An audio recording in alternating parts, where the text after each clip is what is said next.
Morning student, this is Mohini Sharma, your English teacher, and today we are going to read your chapter number 3, which is The Selfish Giant, which means Swarthi Vishal. Shall we start?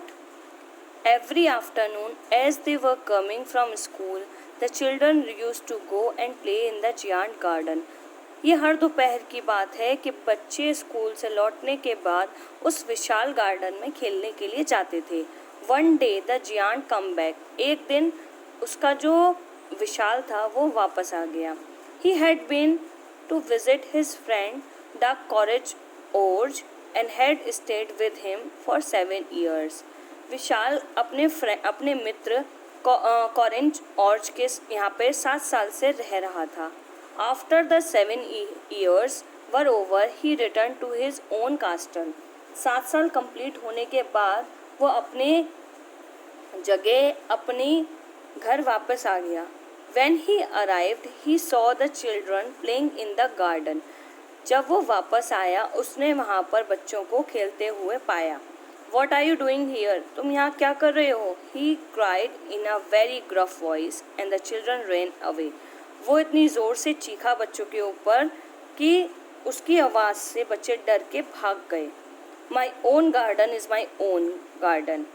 ये मेरा garden है और केवल मेरा ही garden है, said the giant. ऐसा विशाल ने बोला. Everyone has to understand that. ये हर इंसान को समझना चाहिए. And I will allow nobody to play in it but myself. और मैं किसी को भी अंदर आके खेलने के लिए परमिशन नहीं देता हूँ. यही सिर्फ मेरा है और मैं ही यहाँ पर रहूँगा. So he built a high wall all around it and put up a message on the board. तो उसने उस गार्डन के चारों तरफ एक लंबी सी एक बहुत ही ऊंची दीवार बनाई और उसके ऊपर एक मैसेज लिखा. Trespassers will be prosecuted, which means अतिक्रमक सज़ा के भागीदार होंगे. ऐसा उसने किस पे लिखा? बोर्ड पे लिखा, जो कि उसने कहाँ लगाया था? गार्डन के उसने चारों तरफ बाउंड्री बनाने के बाद. He was a very selfish giant. वो एक बहुत ही स्वार्थी विशाल था. The poor children had now no place to play. अब उन गरीब बच्चों के पास खेलने के लिए और कोई जगह नहीं थी. They tried to play on the road, but the road was very dusty and full of hard stone. उन बच्चों ने रोड पर खेलने की कोशिश भी करी, लेकिन वो रोड इतना ज़्यादा डस्टी था, इतनी धूल मिट्टी वाला था और वहाँ पर पूरे पे क्या थे? हार्ड स्टोन्स थे, पत्थर थे. ठीक है, तो उन्हें वो पसंद नहीं था, उन्होंने वहाँ नहीं खेला. They used wall when their lesson were over and talk about the beautiful garden inside.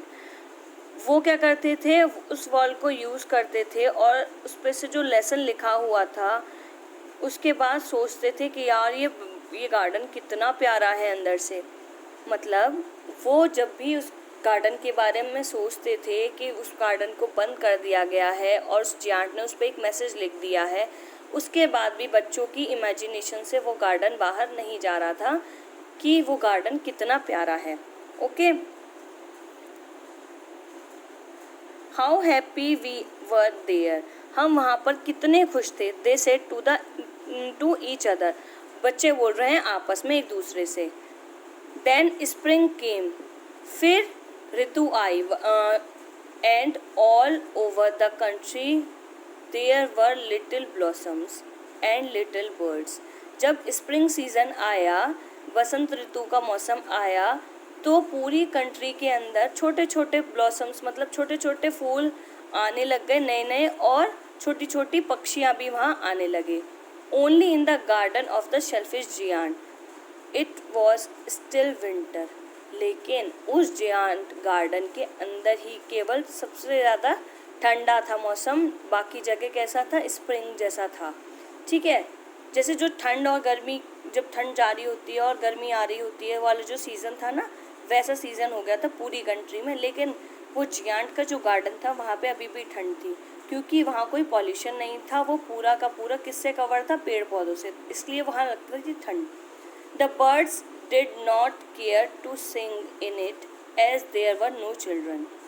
Birds को कोई फिक्र नहीं थी कि वहाँ कोई बच्चा नहीं है, वो फिर भी वहाँ गा रही थी। And the trees forgot the blossom, और वहाँ के जो पेड़ थे उन्होंने भी ब्लॉसम मतलब खिलना भूल चुके थे वो, ठीक है।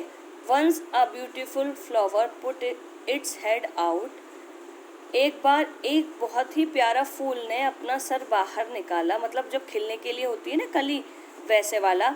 The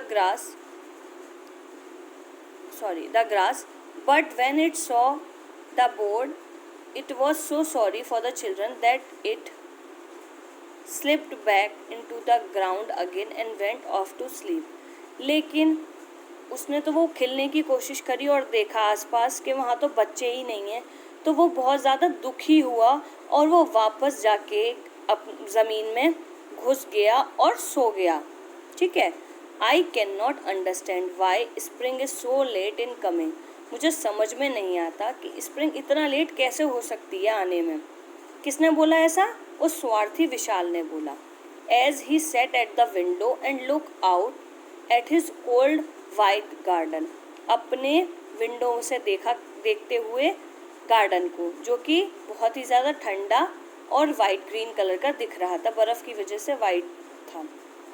I hope there will be a change in the weather, मैं आशा करता हूँ कि मौसम में बदलाव जल्दी ही होगा।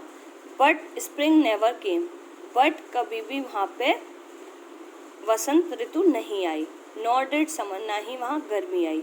Autumn gave golden fruit to every garden, जब ऑटम आता है, पतझड़ का मौसम आता है, तो वो सब जगह क्या था, फ्रूट्स दे रहा था, ठीक है, गोल्डन फ्रूट्स दे रहा था हर गार्डन में।